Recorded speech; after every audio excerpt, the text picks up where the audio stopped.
Oh, yeah. Welcome to the Dr. PhilGood Show. Welcome, everyone.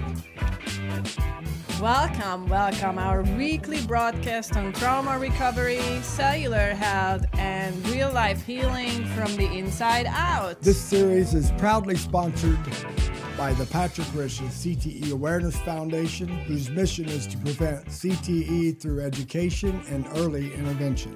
A mission that's critical for families like ours navigating brain injury, behavioral changes, and long-term caregiving. You can visit them at www.stopcte.org. Thank you, everyone, for joining us. We're a little bit early today than usual. Ain't that nice to be early, Fru? It is nice to be early. Ain't it?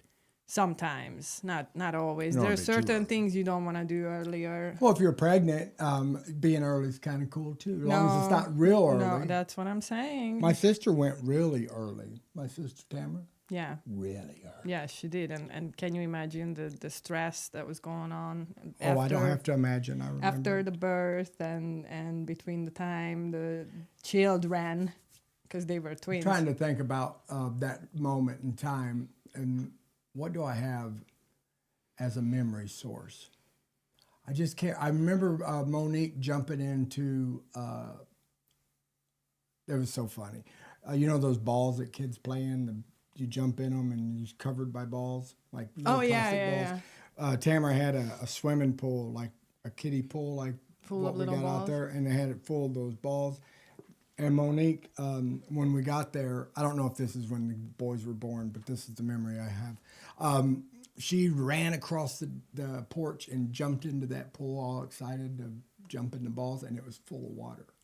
Yeah, it Does was she just like laying on- water? Well, it was ice cold. She okay. Oh, I see. It was wintertime. All right, so that did not belong to what we're going to talk about at all. What? The story? Yeah. No, not at all. Just welcome No. to my train wreck of a life. Yeah, well, welcome. How about you grab an outline for yourself so I got at one least right you here. know what we're talking about today. Okay, ma'am, I got it right here. Topic introduction. Timely and nationally relevant. Yeah, I did not say read every single word on it. I don't know. I'm in if trouble it's- today. Big news just dropped, you guys. The USDA food pyramid has finally been updated for 2026. They said, oops, we had this wrong. So let's correct it. We're just going to do nothing but turn the pyramid upside down. Ain't that, does that give you guys comfort knowing that you're... You can trust what the FDA tells you about what's good for there you goes and what's TikTok. not. They're going to TikTok us off now. Don't TikTok me off. I mentioned FDA one time, and they did. They TikToked me off. Well, don't talk about the FDA. I'm not. Don't talk about the FDA unless you have serious reasons. Not me. Such as the fact that we're not reading this pyramid in the way how they created it. We're reading this through the lens of caregivers, trauma survivors, people handling gut, brain, and hormonal issues, families rebuilding their health from the inside out. So it's a little bit different angle we're taking today. And we're also bringing a special point of view, which is that we're going to imagine we have these nutritional and neurological experts standing here around this table discussing this topic with us. The round table. Yeah, it is a round is a table. round table. Whether or not you can see Hey, it is. you know, for our listeners, you guys want to know something that's like we've not talked about it at all, but we have guests coming this year, and that's something we're going to start with. She's not just talking Aren't about. you guys relieved that it won't be just us rambling and rumbling and rumbling? We got people that are have the credentials on the other side of their name to confirm our facts. All right, so let's look at what's different in this new food pyramid in case you really care about what the FDA suggests for Well, you. everybody cares for everybody does. Oh, really? I don't. Well, I mean, they don't pay any attention to it, but if they say, I mean, I literally stopped caring about it when they came out with the plate. Plate. what plate? Well, there was no pyramid Oh, for when they like put the a plate and put the food on it. Yeah. Yeah, and then they told me that I had to put grains on the plate, and I'm like, why? Can you please explain why grains are part of a natural? Well, you're going to healthy- give us the the truth about this pyramid, where it was and how wrong it was. It's so wrong they flipped it upside down and said, let's just do it backwards. Okay, so let's do this. This actually, is the same pyramid that I was seeing back in Hungary when I was a little kid. So that was one of the first things that kind of caught my attention after moving to the United States, that I realized I've seen this pyramid back in the 80s and the 90s in Hungary, and everybody was so serious about it. And basically what it was saying that you have all these grains on the bottom, so you eat all the grains you can, and then you can add some vegetables to it. And then on the very top of the food pyramid back then, which meant back then, if you were on the top of the food pyramid, that meant the government was suggesting you not to eat too much of that. And so on the top of the pyramids were things like nuts, meat, dairy. Oh no, I'm sorry, never mind. Milk is always being suggested by. Of that pyramid milk's right now. always been suggested by doctors, for great calcium resource. Wrong. Do you know why, David? Let's talk about that for a moment, Tell me because I why, feel Drew. like people are a little confused about this. Well, okay, so they have this theory that if you drink milk, it's going to increase your calcium level, and it's going to strengthen your bones due to the increased calcium intake, because there is calcium in milk. I understand that back in the day when they didn't understand how the acidity level of food would influence homeostasis in the body, how, for example, consuming animal products too much over like vegetables, would affect the body. But the problem is that milk it's acidic. So, you have the fat in it, that's great. I have nothing against fat. And the new food pyramid doesn't have a whole lot against fat, which is great. But when you drink a lot of milk, your internal system, your body inside is going to start to become more and more acidic. And you know what happens when that happens, David? Inflammation rises? Inflammation rises. I got it right. And also your body, your homeostasis gets out of balance. And your body naturally is trying to come back to the level that you... It's working double time trying to get you back to homeostasis. That's not it. It's actually what happens is the body, when you consume too much milk, the body starts to extract calcium from your bones. Does the exact opposite of what they're telling you that's going to happen. Wow. Why? The reason for that is because calcium acts as a buffer. And if you don't know what buffer is, then let me just put it in this way. It helps with balancing out the acidity. Buffers help with that. So if you have a way too acidic environment and you introduce a buffer to it, that actually may be able to bring the acidity level back to normal. So your body is always striving for getting that balance back. And then in order to do that, it's going to start to extract calcium from your bones. So please, if you're still under the influence under the influence of thinking that you need to consume cheese and milk in order to get stronger bones, please get out of that. Reevaluate it. Please do more research. My wife's really smart. You really smart, bro. No. I don't consider that smartness. That's what it is. It's experience. I just had this very long back and forth with a doctor on Facebook about this, because she was very, very strongly convinced that the new food pyramid is basically useless because you're not supposed to eat red meat. And I just told the story, so let me tell that story to you guys too, because I don't really have, the energy to argue with anybody. So here's the story that I told her. I come from a country where eating red meat, cooking with lard, eating eggs, consuming dairy every day was the norm, to the point that if you didn't have protein like either meat or dairy in every single meal, then you would be considered somebody doing it wrong. Like you either didn't have the money to eat right, or something was wrong with you.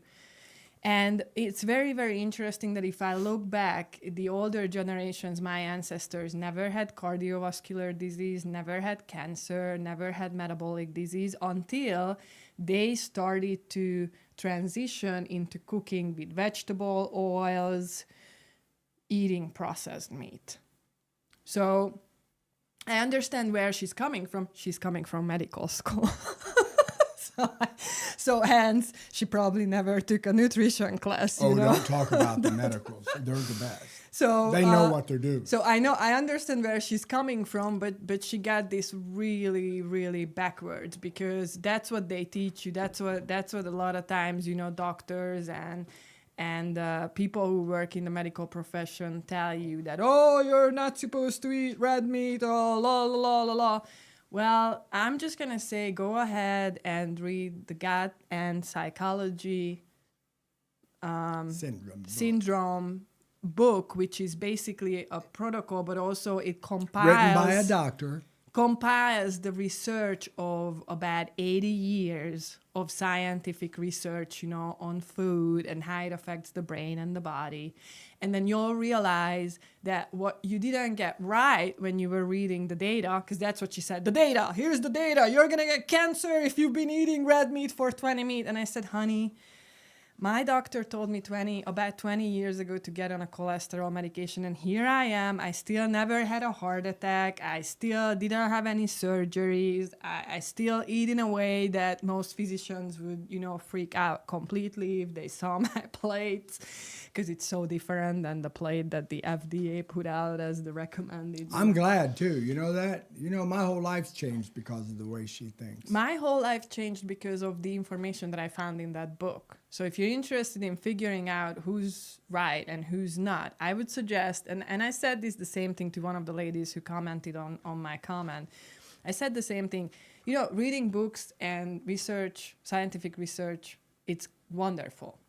It's never, ever going to replace the experience that you have when you once get sick and you figure out how you can heal without professional help. Never. I don't care how many PhDs you have. It's just not going to change the fact that I avoided a $30,000 surgery that I didn't need. And, you know, I'm here healthy and my gallbladder is still in my liver. Oh, you didn't need that gallbladder. Well, that's what my doctor, as a matter of fact, do you remember what the primary physician said when I said I'm not going to get it? That was his reaction. My wife just get her gallbladder removed. Well, good for her. I couldn't care less. That's your wife. She's the one who's not going to be able to eat lettuce anymore. She's the one who's going to have to worry about, you know, what she puts into her mouth because she's got no gallbladder. I have nothing to do with it. You Personal choices. Yeah, you don't need your gallbladder, right? So anyways, so protein is no longer demonized in the new food pyramid, which is great. Protein has never been the issue.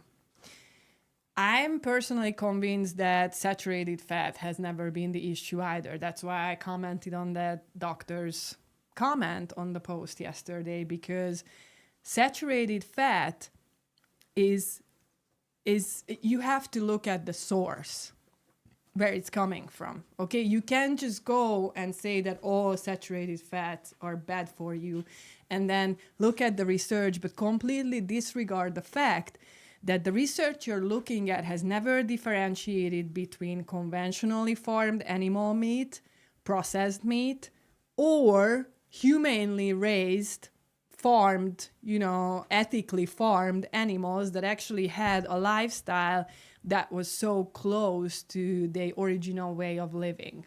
If you want to look at that kind of research, that's fine by me.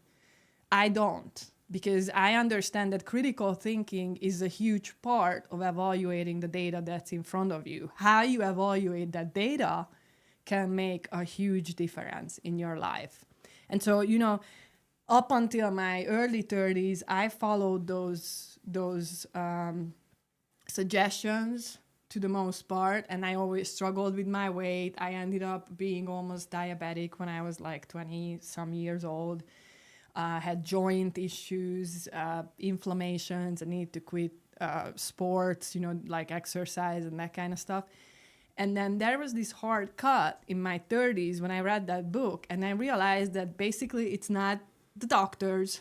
That the problem is not with the doctors. The problem is not with the research. The problem is how we look at the research. That's the problem. And then also that the people who are telling other people how to eat has not applied the same principles to their lives what I have. Because I am 100% convinced that if they have, they also would have healed from the autoimmune condition.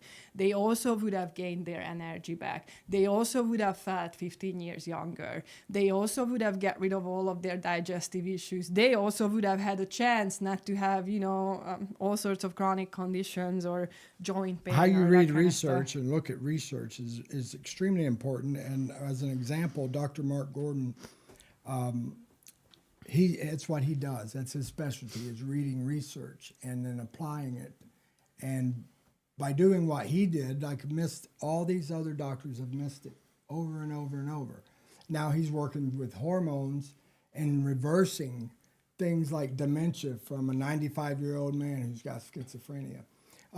How do you do that? By looking at the research properly in a different way than the other doctors are. Well, and then looking at. applying the research that people have disregarded for 20, 30 years. I mean, what about, Dr. Gordon talks a ton about oxidative stress and what kind of an effect that has on your brain, on your overall health. And that's something that I never heard any doctors talking about unless I worked with them, which is a whole different story. But Hey, y'all, thanks for the comments. Oh, We yes. see ya. I Thank you haven't so figured much. out how to message back and it go to everybody. It says it's just gone to YouTube. So I did message back, but I haven't figured out restream. yeah, the acid reflux, great comment, Stephanie. Thank you so much for the comment. Hey, That's Shauna, exactly good to right. see you. So the acid reflux, Vicky. it could easily be a symptom associated with having too much acid in your stomach. It's not always the reason. I'm gonna say that it's not always the reason, but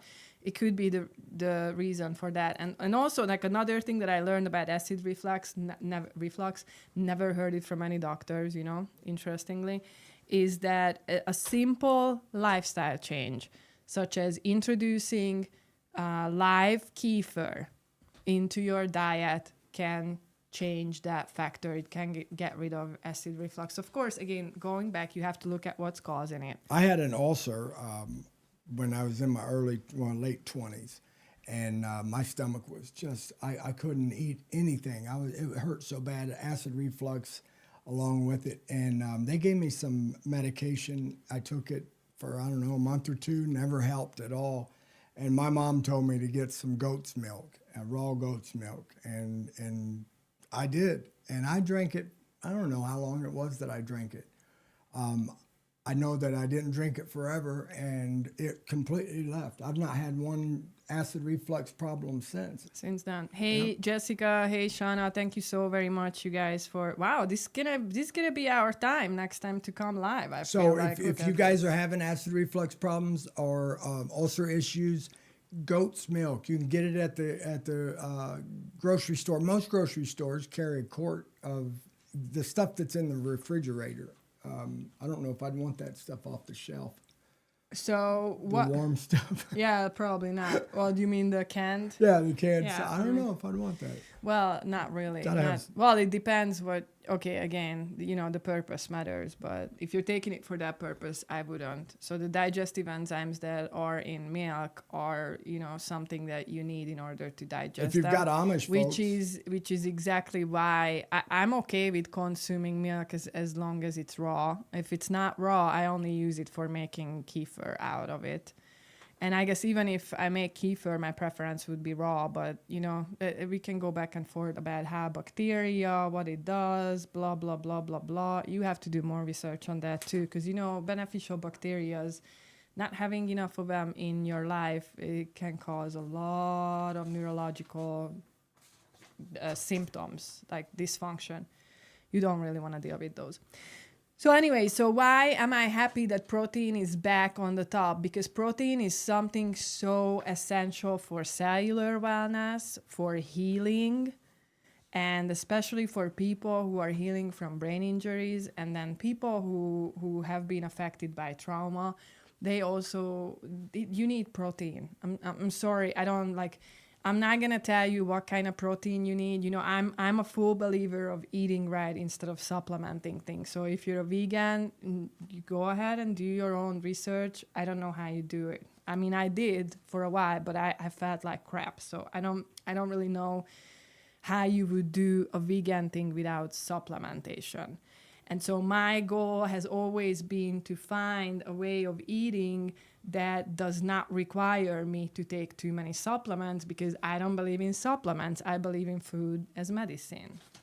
I'm glad. Me too. So It's hot in here, Fruit. Oh, yeah, absolutely. What's up with that AC? So your gut lining I'll be needs right the back. protein. I'm leaving you for a Your cell membranes need the protein, and all this change, all with the protein, this has been way overdue for decades. Like, I think we're probably talking about at least 40 years that we needed this so desperately. And then fats are back.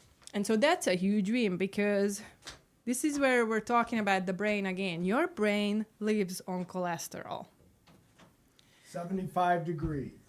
So the fact that people have been telling you to lower, and they actually still are. I mean, that was the whole conversation with this woman, that you need to reduce, the saturated fat intake, and then you cannot have, more than, I think it's 1 egg yolk. Isn't it what they tell you? I don't know. They don't I tell think me it's something nothing. like that. Like you have to limit your egg intake. Nonsense. Full fat dairy reintroduced in this pyramid. And again, going back to the dairy, I always suggest to people to kind of look at it as a whole picture. Don't get caught up on one ingredient. That's why I'm never telling anybody to go on a low carb diet, because a healthy, balanced diet does not depend on one nutrient, such as fat or such as carbohydrates. You have to look at the whole thing. So when it comes to dairy, look at the whole thing, like how much you consume, what type.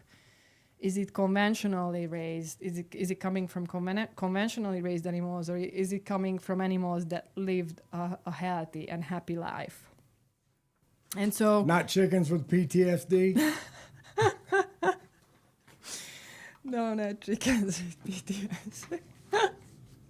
Oh, that's the garbage truck. I can hear the noise Yeah, in I this can microphone. I hear thought, it man, too. our air conditioner's loud.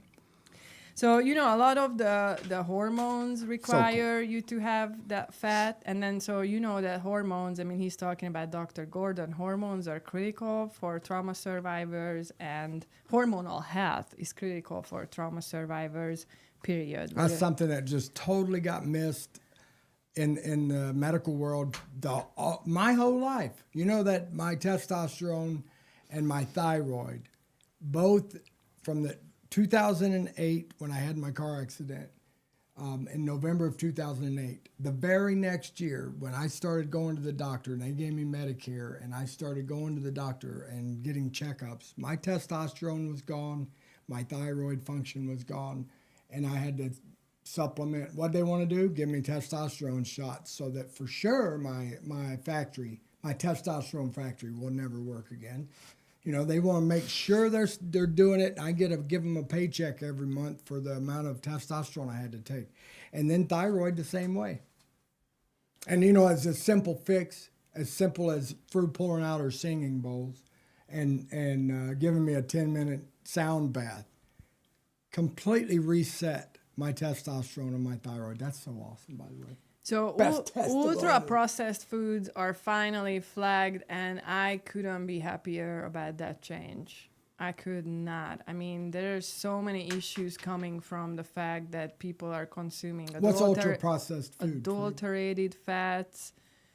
Ultra-processed. Yeah, what is it? Like, for example, I don't know if I can give you a good example, because it's the kind of stuff that we never eat. Macaroni and cheese? Yeah, like that would be cheese, like the what do you guys call it? The Velveeta?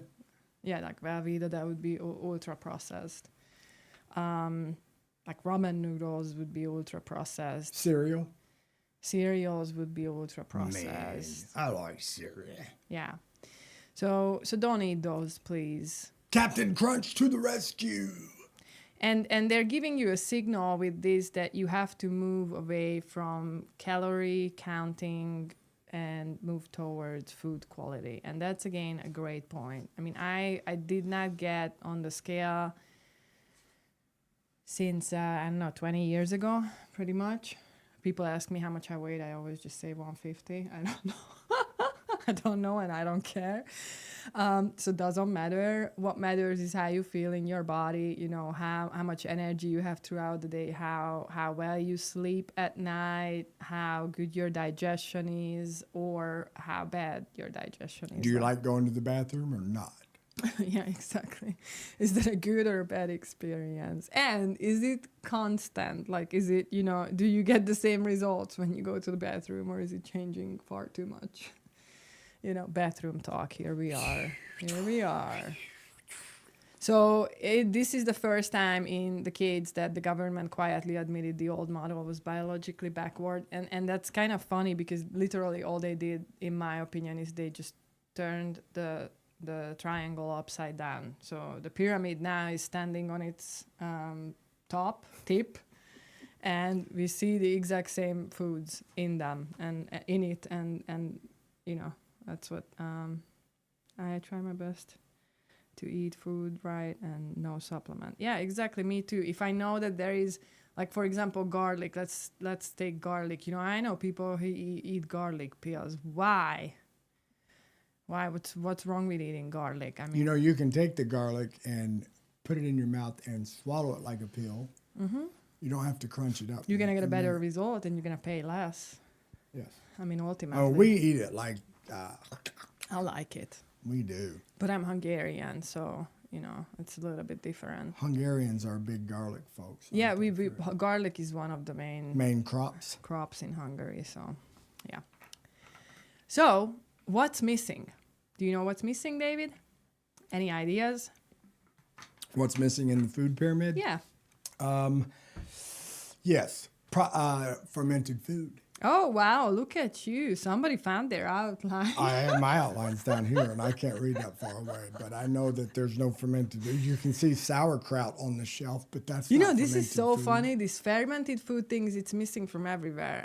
Even the doctors that you know mention and respect so much, they figured out that hormonal balance is important. The only thing that I don't hear from them is how important to eat fermented foods in order to regulate your hormones. It's crazy. Hey, what was that show we watched on Netflix not too long ago about the stomach, the gut, Yeah, the I gut, can't- not the stomach.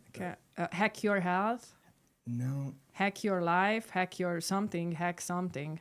Man, it was good. I'll figure it out and we'll put it on here. was a great It show. was a really good show. It reminded me, the doctor on that show reminded me of Fru. She's from Germany, though.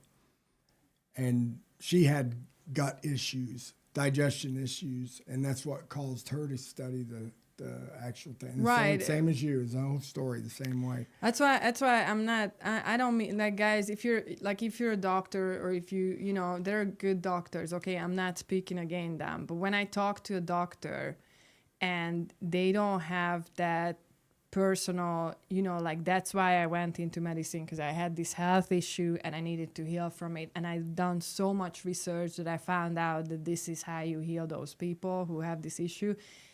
I'm sorry, but I don't have the time to listen to what you have to prescribe, because like, unless you have that record, like Dr. Natasha Campbell McBride, who, you know, healed thousands of kids and adults with ADD, ADHD, spectrum disorder, dyslexia, dyspraxia, depression, anxiety, and so on and on.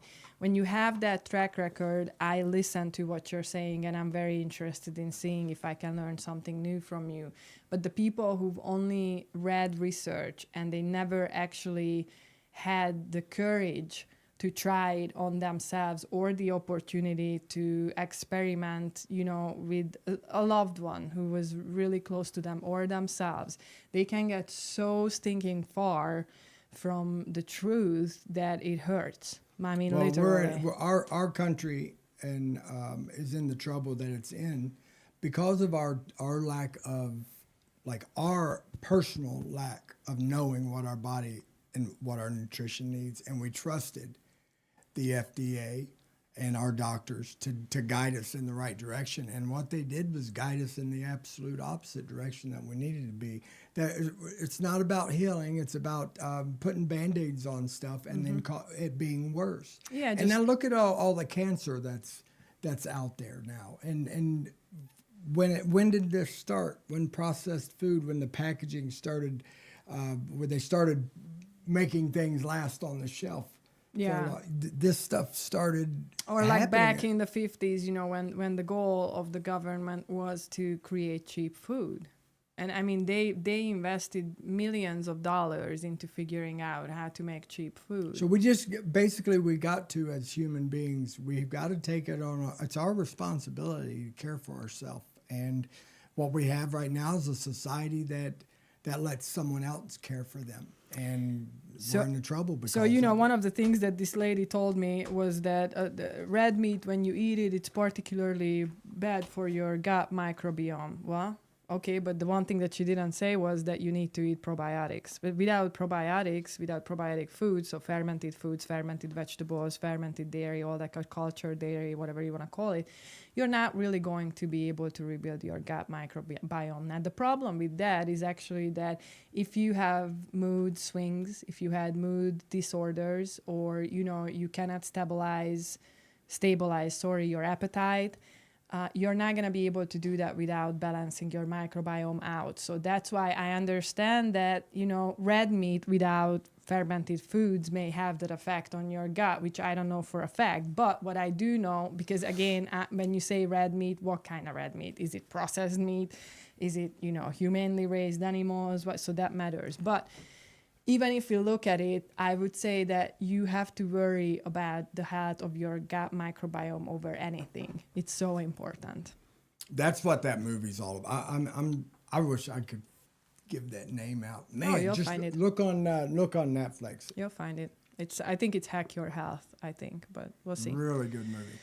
Okay, so grains still get a free pass, and so grains. I guess I don't see the pyramid in front of me, but I think grains now are kind of at the same level with vegetables, and so that's not very good, especially if you have a compromised gut microbiome. If you have a compromised gut microbiome, you are unable to digest the fibers that are in grains, and what happens is that it's going to cause more and more issues, because the food is, if you're not able to digest it, it's going to stay undigested, and it's not going to move out of your gut. Now what's going to happen if that's the case? It's going to start to get fermented. It's going to start to create gases that don't belong over there. It's going to start to feed the bad bacteria in your gut. So essentially, you're going to basically worsen the condition of your gut microbiome. And like I said, that's something that you definitely want to avoid. Now, the other problem with the food pyramid, and this has always been the problem, and this is also just the problem with nutritional advices in general, is that we all are in different conditions. So, if you just assume that somebody has perfect sugar balance, you can't do that when you're actually figuring out what's good for you. You can't just eat like a person who has no blood sugar issues if you have blood sugar issues, right? Amen, someone said. Oh, hey, Karen. Thanks for coming and commenting on this. So without considering what kind of a condition is that person in, like I said, just like with the grains, you can actually make things worse by, for example, adapting to a vegetarian diet. And the things that like we would do differently, I think we pretty much discussed already. So we would definitely add fermented foods. And then even though protein and fat are good, I think eating healthy vegetables in a good amount is important. Again, unless you have very severe digestive issues. When you have severe digestive issues, you should be avoiding the leafy greens and vegetables and all that kind of stuff, especially like the root vegetables. Anything that's kind of high in carbohydrate can mess with your gut microbiome and then with your mood and all that kind of stuff. I don't know about you guys, but I get moody when I'm hurting or I'm malfunctioning somewhere. I know you get moody when you're hungry. Yeah, I do. I can literally ask Fru sometimes. Not often. But hey, No, Fru, no, what's wrong with you? You're not always. I'm just hungry. He's not always allowed to ask me what's wrong with me. No. What? So, I think I shared a little bit of my personal recovery here. I don't know if you want to chip on that, David, how that related to food and the choices that you made throughout the year. That'd probably be interesting. Well, we can always go back to what from happened someone in May. who had. Oh yeah, go ahead. So, go ahead. Your Fru finally, after gas 6 station years, party. took Sabbatical. a sabbatical and got a break. And I was here home alone for a month. And the first 2 weeks, I mean, I do my live videos and, I do all my live videos and have, everybody gets to see me day by day. So I was cooking and everybody's so proud of me.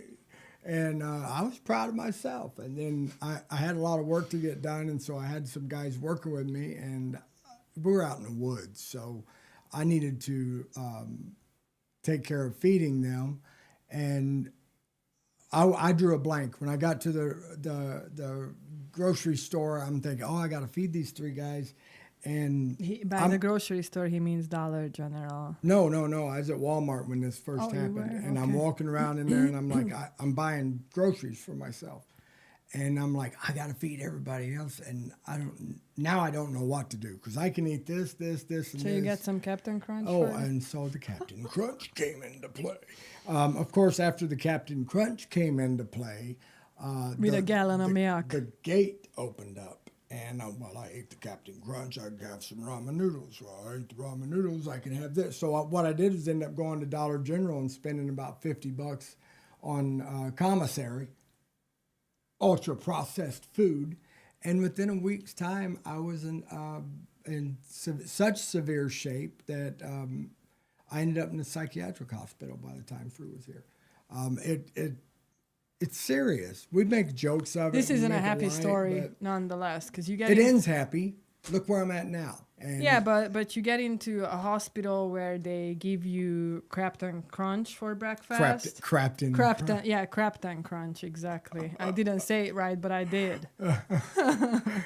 Yeah, so Captain Crunch. And I was in the psychiatric hospital.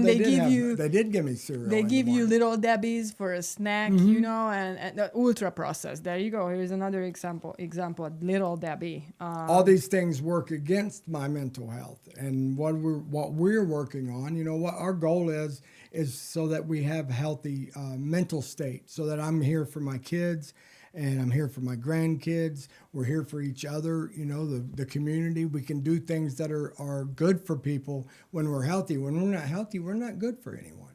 Right. And that goes for you, too. You might not have the ability to think that you could deal with volunteering and helping in any situation throughout your community because you work so much and you don't have any time for yourself and your family.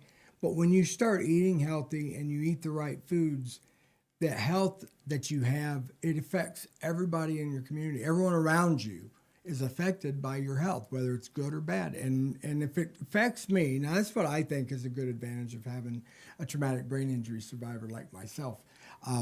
If I eat it, it happens, my allostatic load, I can't take as much as you guys.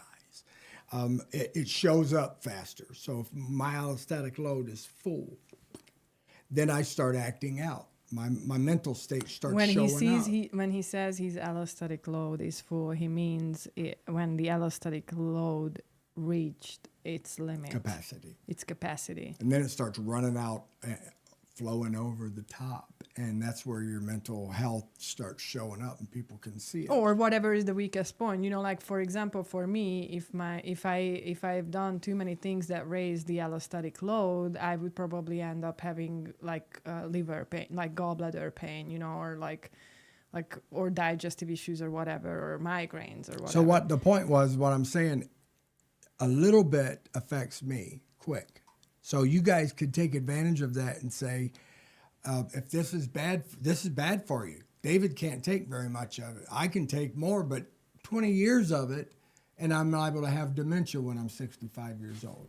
You know, Right. if this is the effects, if I start forgetting where I'm at, what year it is, and all that, because of the food I'm eating, and it happens like this for me within a week or two, then it's happening to you too. It's just over time. Yes, that's very true, Stephanie. She says, when your body is used to healthy and you get bad food, I could see a difference in you. Oh, thank you. you. And you can feel the difference. So like, you know, for example, I ate gluten for, the majority of my life. I didn't know I was sensitive to it. But so, you know, I've seen the symptoms, but they didn't stand out. They were just, you know, whatever. I had diarrhea, so what?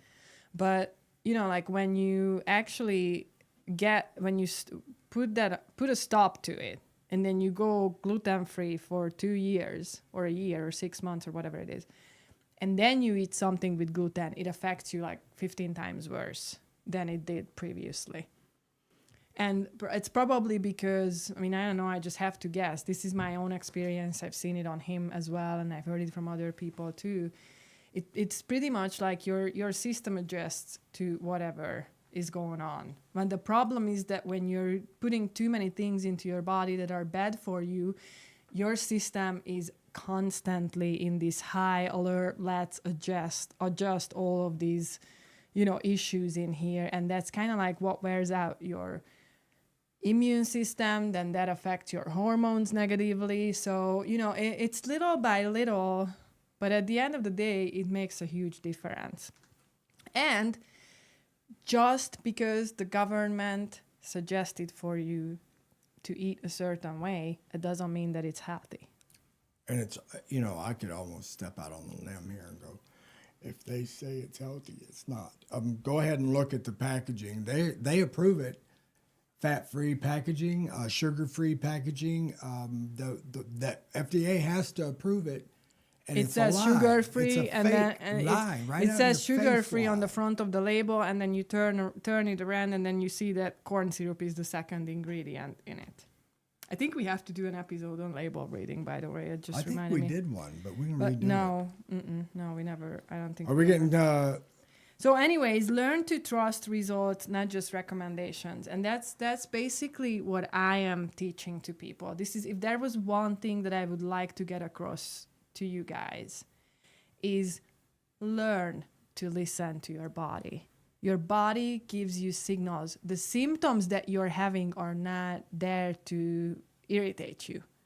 They are there to tell you that there is something wrong with either one or multiple systems within your body. Your job is not to suppress the symptom. Your job is to learn what that symptom means and go back to the root cause and just focus on resolving the issue right over there. Eliminate it. So, thank you again for being with us today. Today's episode was sponsored by the Patrick Rishasiti Awareness Foundation, who helps families recognize the early signs of brain injury and build hope for healing. You can visit them at stopcte.org. And if you do, tell them thanks a lot and you enjoy Dr. PhilGood. And if this episode resonated with you, join our free Facebook group, The Wellness Tuners.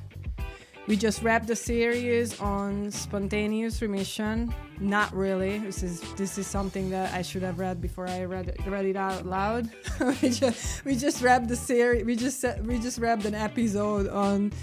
Alrighty, that's it, huh? Yeah. Well, you did a on good the job. new year. Well, you did. Well, we got a lot on our mind. Yeah. So